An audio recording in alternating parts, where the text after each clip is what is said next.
โดนน้ำมันก็จะหลุดเอาน้ำสะอาดจุ่ม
ย่างเลยค่ะ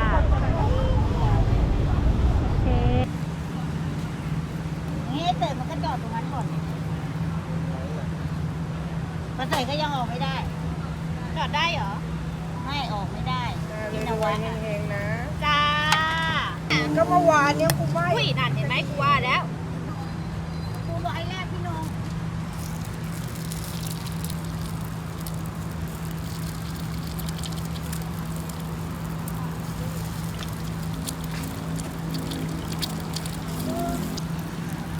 เด็กขยะนะ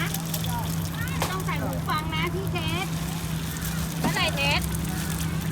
พี่เทสเปิดหูนะเหลือเท่าไหร่คะ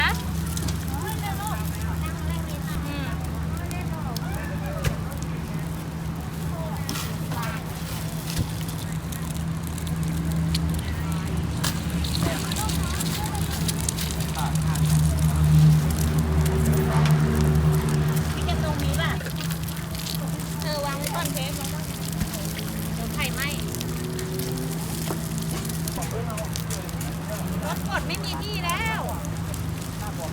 ไปทางหน้ายิ้มๆจะถ่ายวิดีโอ เขา อ่ะ ถ่ายไข่เขาถ่ายไข่ แพ็คละ25 บาท ถ่ายคนเหรอ แพ็คละ25 บาทนะคะ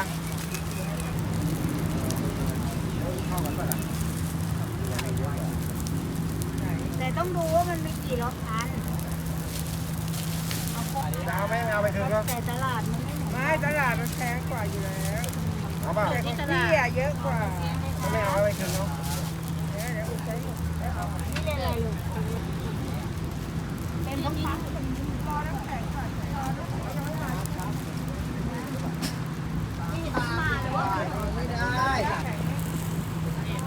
อันนี้ก็เด้งมา4 ลูกป้ามึงอันนี้ก็เด้งมา4 ลูกดูดิหยดรถใหญ่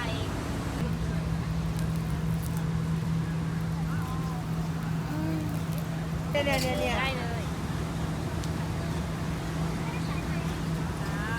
ใส่พริกไทยไหมคะใส่ค่ะ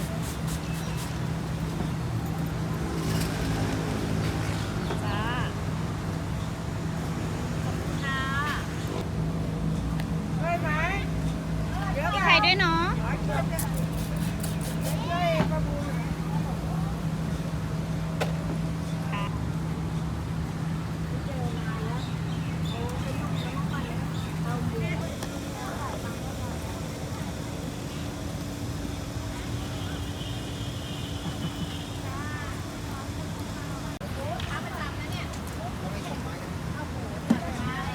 ใจเย็นน้ำน้อย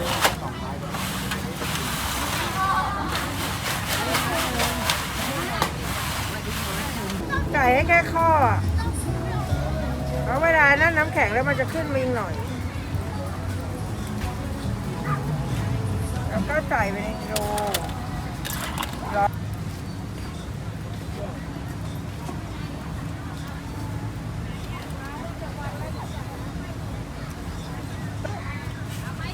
มันจะเสียบกลางให้เราเสียบพอดีกลาง ต้องให้ถึงเกลือหน่อยมันจะแข็งเร็ว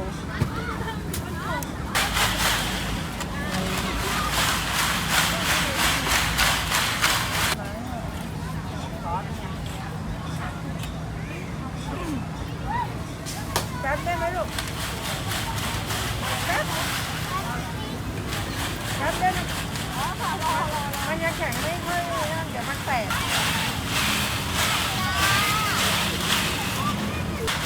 นี่หกสีเนี่ยค่ะถ่ายรูปไปได้เลย ที่ใส่แก้วแต่ที่3น้ำเขียวได้น้ำแดง2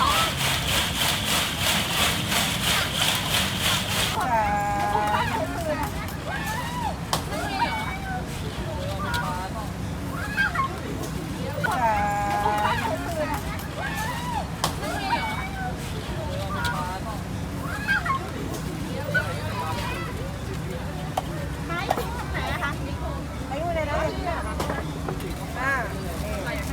แข็งแล้วแข็งแล้วโดนน้ำมันก็จะหลุดเอาน้ำสะอาดจุ่ม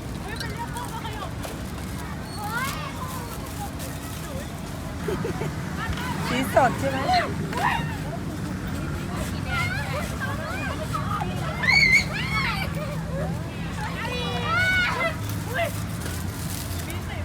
สีอะไรนะตัวเอง